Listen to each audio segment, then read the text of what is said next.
키워드 단순합니다. 부결 후폭풍이 여러 갈래로 좀 보이고 있다는 건데요. 우선 두 명의 목소리가 등장을 하는데요. 아주 상반된 내용을 얘기할 겁니다. 들어보시죠. 윤리 차원에서 부결시키는 우리 당의 입장이거든요. 아하. 그러니까 이재명 대표가 지시해서 또 이재명 대표가 결정한 거예요. 그러니까 아하. 이거를 이런 식으로 결정한다는 게 아하. 이게 나는 상식적이냐, 이게 맞는 길이냐. 당 지도부의 지시가 없이는 좀 불가능한 결정이에요. 저는 뭐 전혀 듣지 못했고요. 좀 당 대표가 어떻게 이 부분에 관련해 갖고 이래라 저래라 또 지시를 할 수 있겠어요. 그 지시가 뭐 어떤 지시인지 모르게 어떤 의미인지 모르겠지만 그분이 직접 들었는지 뭐 전에 들었는 건지 좀 묻고 싶어요 사실. 아무리 뭐 여러 가지 정상 참작의 사유가 있다고 하더라도 당 대표가 거기에 관련해 갖고 자기 의사를 표시할 수는 없는 거죠. 그러니까 이 부결 지금 3대 3이 나왔잖아요. 그러니까 3명이 반대란 거예요. 민주당 의원들로 보이는데 이 3명이 반대한 거 이게 어떻게 된 거냐? 누가 지시 있는 거 아니냐? 여기 이재명 대표가 있는 거 아니냐? 뭐 영향력이 있었느냐 없었느냐? 이거예요 지금요. 근데 좀 부인하는 정성호 의원은 부인을 하는 거죠. 최수영 전 의원님. 저런 부인에도 불구하고 이재명 대표의 지시가 있었을 거란 의심이 계속 나오는데 이건 왜 그렇습니까? 부인을 하는데. 합리적이니까요. 우리가 추론을 할 때 예. 논리적으로 추론할 때 합리성을 따질 수밖에 없는 게 오. 여러 가지 이제 증거는 없어도 우리가 그렇게 추론할 수 있는 여러 가지 정황 증거들이 있다 그러면 그렇게 추론하는 게 합리적이잖아요. 자, 근데 그럼 제가 이게 합리적으로 생각하느냐 그러면은 예. 지금 타임라인을 한번 이렇게 진행되는 걸 볼 필요가 있어요. 자, 김남국 의원이 지금 무소속이지만 만일 오늘 윤리가 소위에서 가결이 됐다. 예. 윤리 전체위원회 갈 거 아닙니까? 그렇겠죠. 윤리 전체위원회에서 또 가결이 됐다. 그러면 이제 만약 가결됐을 때 전제로 그럼 본회의. 그럼 본회의 가잖아요. 그 본회의가 제가 보기에는 9월 중순일 겁니다. 오. 지금 여러 가지 국회 일정을 놓고 보면. 예. 그런데 이재명 대표의 지금 재판 진행 중인 대북 송금 의혹 사건, 예, 쌍방울 관련된 사건. 이게 지금 이제 거의 마지막 수순인데 이제 지금 재판이 파행되고 있습니다만 이화영 전 부지사의 진술만 나오면 이제 재판이 거의 마무리됩니다. 예. 자, 그러면 이제 이재명 대표를 불러서 한 다음에 검찰이 이재명 대표에 대한 체포동의안을 국회로 보낼 수 있습니다. 오. 아마 제가 보기에 그 타임라인이 9월 말경, 추석 직전이 될 가능성이 높아요.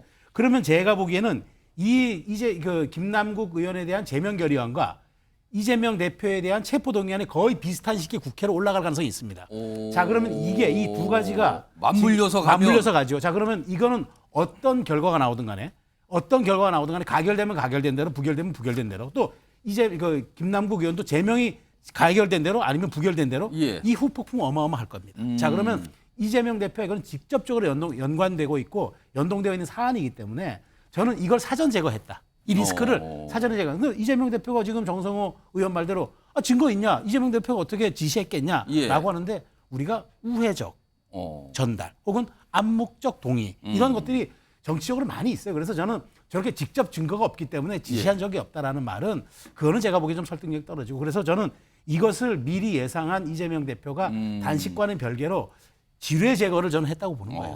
사후에 큰 다이너마이트가 될 만한 걸 미리 제거했다. 그래서 저는 3명의 민주당 의원들이 동시에 이거는 이번에 부결로 제가 한 것으로 미로 짐작이지만 그게 저는 합리적이라고 생각합니다. 윤기찬 변호사 발언 듣기 요청하신 거죠? 반론이 아니고 추가로 하면 사실은 지금 김남국 의원이 무소속이잖아요. 그러니까 무소속이기 때문에 무소속 의원이 사실은 제명이 되든 안 되든 민주당으로서는 크게 관여가 안 돼요. 오히려 제명되는 것이 더 낫죠. 총선 치르는 데 있어서는. 근데 이해관계가 있는 분은 딱 한 분 있어요. 이재명 대표. 이재명 대표는 혹시나 있을지 모르는 체포동의안에 대해서 한 표가 아쉬워요. 그러니까 지난번에도 2월 달에 있었던 것도 139표가 찬성이었거든요. 과반이었어요. 반대보다 한 표가 더 많았어요.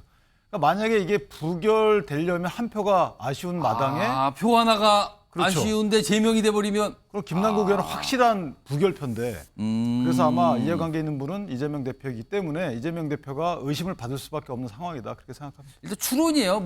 그리고 정성호 의원은 강하게 부인했고요. 그리고 오늘 이재명 대표가 이 관련 질문도 받았습니다.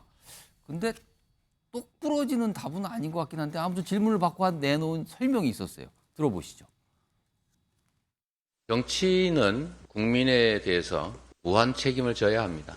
언제나 국민들의 눈높이에 맞춰서 판단하고 또 행동해야 된다는 점 저도 인정합니다. 윤리특위 그리고 국회의 처분 문제는 각각의 위원회들이 구성되어 있기 때문에 그 국회 각 위원회와 국회 총의에 맡기는 게 맞겠다고 생각합니다. 뭐 일단 뭐 저렇게 설명을 했어요. 본인도 완곡하게 어떻게 보면 약간 애들러 부인한 셈이 됐어요. 내용을 보면. 자, 그런데요. 김종욱 전 행정관. 사실 김남국 의원 제명안에 대한 윤리특위 제1소위의 부결. 그러니까 뭐 시작부터 이제 끝나버렸잖아요. 그걸로. 이게 여러 가지 총선 앞두고 이렇게 포기하는 게 이게 당에 유리한 거냐 이런 얘기부터 나오고 있고요. 그리고 또 다른 데서는 며칠 전에 워크숍까지 가서 결의를 했는데 그 결의한 내용이 국민 눈높이에 맞는 강도 높은 자기개혁을 하겠다. 이런 결의까지 했는데 그 결의에 맞는 거냐? 총선은 어떻게 치를 거냐? 이런 지적 나오거든요. 이거 어떻게 보십니까? 제가 볼 때는 자기가 서 있는 위치에 따라서 각각 해석을 하겠죠. 말씀하신 것처럼 이재명 당대표를 싫어하시는 분들은 김종민 의원 같은 반응을 보일 거라는 생각이 들고요. 또 정성호 의원 같은 반응도 분명히 있을 수 있겠죠. 그래서 합리적 의심을 할 수 있다고 생각이 듭니다. 증거는 없습니다만 제가 다른 한번 합리적인 의심을 들어볼게요. 예를 들면 7월 31일 날 만약 윤석열 대통령이 국방부 장관에게 전화를 하지 않았다면 국방부 장관이 왜 그렇게 출국을 2시간 앞두고 긴급회의를 열었을까? 근데 예를 들면 청와대, 대통령실 같은 경우는 전혀 전화한 일이 없다고 얘기해요. 우리 그럴 때마다 합리적으로 의심할 때 전화를 안 했을 리가 없다라고 얘기하는 거겠죠. 그러니까 동일한 논리를 말씀하시는 것 같아요. 이재명 당대표가 얘기를 하지 않았는데 3명이 다 반대했겠어 이렇게 말씀을 하시는 것 같아요. 저는 그건 증거를 전제로 해야 된다는 생각이 드는 것이고 각자 맞게 해석해서 지금 정치적인 공격을 한다는 생각이 들어요. 그러니까 저는 이건 제가 볼 때 저희들이 양당이 아무리 뭐 누가 얘기한다고 하더라도 저는 국민들이 이걸 어떻게 판단할 문제라는 생각이 분명히 드는 것이고요. 하나만 더 말씀을 드리면 저는 예를 들면 제가 김남국 의원하고는 저는 일면식도 없는 사람이기 때문에 편하게 얘기할 수 있는데요. 저 사안과 관련해서 실제적으로 제명에 해당하는 사안인가에 대한 근본적인 고민은 분명히 해봐야 돼요. 왜냐하면 국민의힘의 박덕흠 의원 같은 경우도 마찬가지입니다만 가족회사가 3천만 원 정도로 수주했다는 거 아닙니까? 그 문제 관련해서 윤리 자문이 열어가지고 제명하자고 얘기가 나왔어요. 지금까지 처리가 안 되고 있어요. 그러니까 제가 볼 때 법과 제도는 형평성에 맞게 진행이 돼야 되는데 민주당이든 국민의힘이든 제가 볼 때 윤리위는 자기 식구 감싸는 형태로 돌아왔다. 그래서 이건 김남국 의원 개인의 문제가 아니라 윤리위가 얼마만큼 앞으로 국민의 눈높이에 살 것인가라고 하는 근본적인 제도 개선의 문제로 접근을 해야지 자기 편하게 예를 들면 저건 문제가 많아 이렇게 공격한다고 해서 이 문제가 해결되지 않을 거라 생각이 들기 때문에 이번 국회에서는 바랄 수 없을 것 같고요. 다음 국회에서는 좀 윤리위가 제 기능을 할 수 있는 제도적 개선을 좀 했으면 좋겠다 이런 생각이 듭니다. 자, 뭐 이 상황에 대해서 여러 가지 이제 질문도 던지죠. 그동안 국회 윤리특위 제대로 가동된 거 맞습니까? 그리고 올해 부결된 거 이거 민주당 감당할 수 있습니까? 뭐 이런 질문들이 계속 국회 정치권 나오고요. 기자들이 양당 국회의원들 만나면 이런 질문 많이 던지고 있습니다. 자, 이 정도로 이 내용은 좀 마무리하고요. 다음은요. 무슨 교통비, 그러니까 뭐 택시값 아니면 뭐 버스비 뭐 이런 얘기가 좀 나왔어요. 어제도 그렇고요. 국회에서. 그 주제로 넘어가 보겠습니다. 자, 키워드는 택시비 질문인데 사진에는 한덕수 국무총리가 나와 있군요. 지금 국회에서 결산 관련 회의가 계속 열리고 있다 그랬잖아요. 여기에 총리도 당연히 출석을 합니다. 그리고 질문을 많이 받죠. 아무래도 총리이기 때문에. 자, 어제요. 어제 그 질문 가운데 이런 모습이 있었습니다. 보겠습니다. 네, 서울시 시내버스 요금이 얼마입니까? 지금 버스 요금이 한 1,200원이었는데 1,500원을 올랐어요. 네. 택시비도 올랐는데 얼마인지 아세요? 기본 요금을 말씀하시는 네, 겁니까? 네. 글쎄요, 한 1,000원쯤 되지 않았나요? 3,800원에서 4,800원을 올랐습니다. 우리 총리님이 이게 되게 중요한 물가 인상 요인이고 이번에 인상되는 것에 대해서 제가 좀 보고를 많이 듣고 고민을 한 것이 돼서 제가 좀 착각을 한 것 같습니다. 그러니까 분위기 보셨죠? 약간 총리가 약간 답을 제대로 못했잖아요. 틀린 답을 한 거. 근데 약간 좀 빨리 바로 대답도 못했고, 그리고 또 옆에서 틀린 답을 얘기하니까 약간 웃음소리도 나오고, 약간 분위기가 저랬잖아요. 근데 이걸 가지고 약간 문제 의식을 가지면서 지적하신 목소리들이 있어요. 들어보겠습니다. 총리가 모든 것을 다 알 수는 없어요. 그러한 것은 몰랐다고 하더라도 저는 이해가 됩니다. 무슨 초등학생입니까? 이인은사 구구다 내우는 그런 총리가 아니잖아요. 그렇기 때문에 그러한 사소한 것을 가지고 총리를 평가하는 그런 민주당도 되지 마라 이거죠. 뭐 저는 이게 사실 우리가 저런 세팅에서 네. 뭐 얼마예요, 우리 선거 때 많이 보잖아요. 저는 그건 별 의미 없다고 생각하고 무슨 정확 퀴즈도 아니고. 그러니까 오만 거 다 아시는 총리가 자기가 모르는 게 나오니까 좀 당황하신 것 같아요. 아, 예. 유기찬 변호사. 사실 이런 질문을 받은 총리 장관이 뭐 이번이 처음은 아닌데 사실 툭하면 국회에서 택시비 얼마인지 아세요? 버스 요금 아세요? 뭐 이렇게 물어본단 말이에요. 근데 사실은 똑부러지게 답을 잘 못한 경우가 많았거든요. 그래서 이제 망신주기라는 비판 나오는데 이거 어떻게 보십니까? 근데 이번에는 이수진 의원의 질문을 굉장히 복문으로 물어봐요. 복문? 올랐는데 얼마인지 아십니까? 아. 그다음에 그러니까 총리가 기본요금이요? 그러니까 기본요금이 얼마 올랐다는 얘기인가 이거예요. 오른 폭도 기본요금과 주행비가 달라요. 그러니까 기본요금이 얼마 오르고 또 러닝에 따라서 이거 다르거든요. 그래서 총리실 관계자한테 물어보니까 총리는 정확히 대답한 거예요. 1,000원 올랐다? 1,000원 올랐어요. 택시비? 기본요금 오른 게 1,000원이에요. 그러니까 기본요금이 얼마인가에 대한 대답이 아니고 기본요금 중에서 오른 게 얼마인가의 대답이에요. 버스비는 어떻게? 그건 좀 제가 볼 때는 정확히 공부를 못하고 나오신 것 같은데 2,000원 얘기를 그것도 폭도 얼토당토 않지는 않잖아요. 그러니까 저 정도면 저는 개인적으로 뭐 원 단위까지 맞추는 것이 과연 바람직한가. 물론 공부를 정확히 하고 오시면 더 좋겠지만 저 정도 파악하고 있으면 괜찮은 게 아닌가 싶고 국회의원이 질문할 때 정확히 총리에게 얼마다라고 가르쳐주면서 그다음에 전제하고 질문 들어가는 게 낫지. 이거를 뭐 맞춰봐라라고 얼마예요? 틀리면 거기서 또 계속 면박 주고 할 게 아니고. 이거는 분명히 의도한 거로 보인다 이거죠. 아니 그러니까 물은 취지가 있을 거 아니에요. 물은 취지가 당신 택시 요금 얼마인지 알아라고 거기서 끝은 아닐 거 아니에요. 그렇겠죠. 얼마인데 그걸 전제하고 뭔가 질문을 들어갈 것인데 이거는 뭐 이게 얼마예요? 묻고 거기서 면박 주고 끝. 저는 개인적으로 전제할 거면 전제하고 얼마인데요? 가르쳐드리고 자, 잘 모르시나 얼마인데요? 그다음에 질문을 들어갔어야 되는데 좀 그게 없잖아요. 그러니까 제가 볼 때는 이것은 국회의원이 할 질문이 아니고 선생님이 진짜 아까 말씀하신 초등학생들한테 이거 뭐야 이렇게 퀴즈 내는 것 같은. 거기서 끝낼 거면 뭐하러 저거 질문을 합니까? 그래서 그런가요? 민주당 소속이 되신 박지원 전 국정원장도 그런 질문까지 하세요. 이게 뭐 망신 주는 겁니까? 약간 이런 지적을 해주셨는데 유영호 소장님 이게 이제 보기에 따라 시각이 갈리는 거잖아요. 그래서 첫 번째 시각은 이게 있어요. 국무원이라면 대중요금 이런 거 정도는 좀 정확히 알고 뭔가 임해야 되는 거 아니냐라는 시각이 있고 다른 쪽에서는 아니 그게 사실은 그렇게 정확하게 알 필요가 있는가? 요금이 아니라 큰 줄기를 알고 요금을 알고 있다 한들 그걸 뭘 어쩌라는 겁니까? 약간 이런 시각도 있거든요. 이거 어떻게 보십니까? 그러니까 지금 서민들 생활을 제대로 파악하고 있느냐.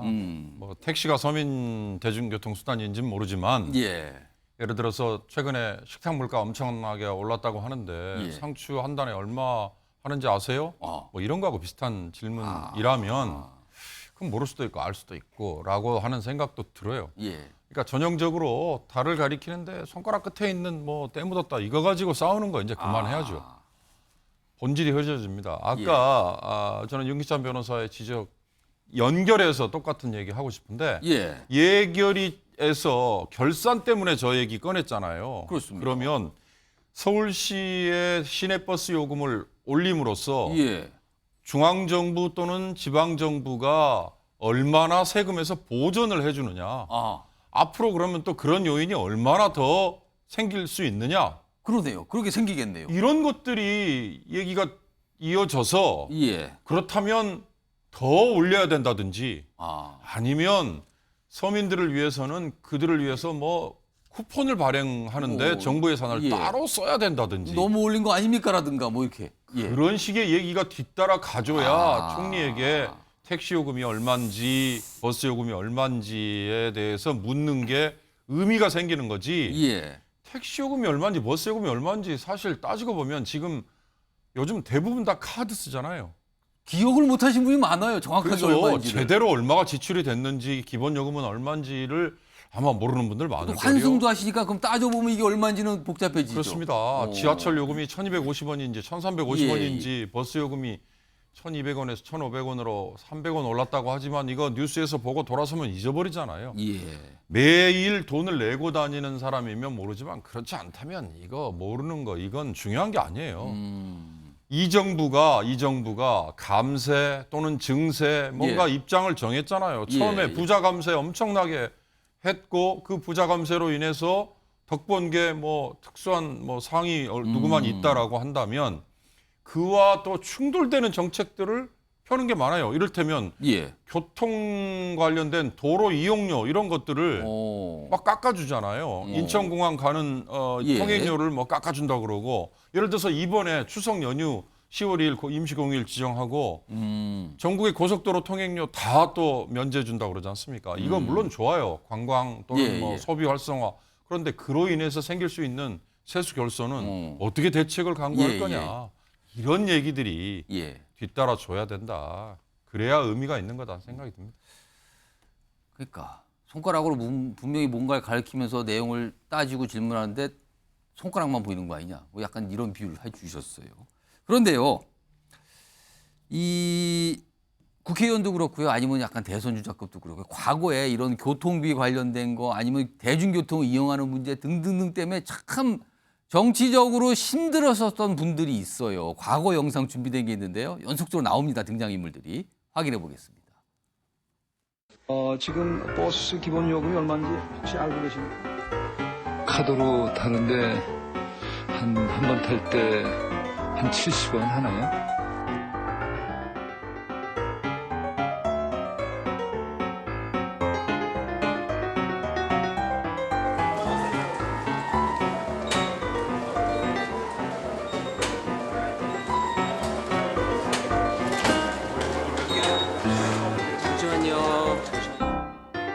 택시 기본 요금 얼마죠? 카드로 하니까 카드는 요금 안 줍니까?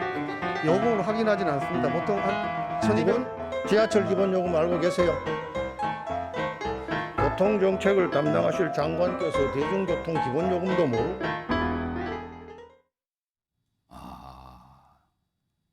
과거에 돌려보니까 실감 나네요. 저런 모습들이 있었군요. 최수영 전 의원님. 이렇다 보니까요. 과거에 그랬다 그래요. 토론회 같은 거 저런 게 토론회나 어떤 질문을 받아야 되는 자리가 있으면은 교통요금 그다음에 서민 음식 가격을 막 정치인들이 벼락치기로 외워서 가는 경우도 있었다 그래요. 근데 과연 이 방식이 정말 민생을 챙기는 데 도움이 됩니까 이게? 저도 솔직히 말씀드리면 저도 이제 각급 선거에 저도 선대에 참여한 적이 좀 있는데 저도 이제 TV 토론 팀이라든가 이런 경우가 있습니다. 그럼 준비합니까? 합니다. 그래서 다 외우라고 합니까? 그래서 단답형을 준비합니다. 이를테면은 버스 요금, 지하철 요금, 그다음에 짜장면 값, 그다음에 삼겹살 1인분 가격, 이런 그다음에 이제 마트에서 이제 팔 때 어떤 기준으로 하느냐, 이런 정도는 이제 단답형으로 그 정도는 반드시 외워야 된다. 근데 사실 이게 TV 토론이 도입되고 나가지고 사실 이제 이게 됐는데 어느 순간부터 2010년 이후부터 이런 단답형들이 마치 기억력 테스트하거나 암기력을 테스트한다는 그런 말하자면 본질적인 것이 아니라는 비판이 많아서 실제 토론회 가면서 질문이 잘 안 나와요. 안 나오는데 지금 저 말한 대로 이제 유력 대선 후보급들은 이제 그러니까 어떤 이제 말하자면 행사를 나갈 때 이제 말하자면 언론 팀이 따라붙지 않습니까? 이른바 풀팀이 좀 따라붙는데 그래서 저렇게 이제 실수하는 장면 하나가 뇌리에 각인이 되면은 치명적이거든요. 두고두고 남는단 치명적이에요. 말이에요. 저기서 회자되고 특히나 요즘에 온라인상에서 이른바 짤로 돌잖아요.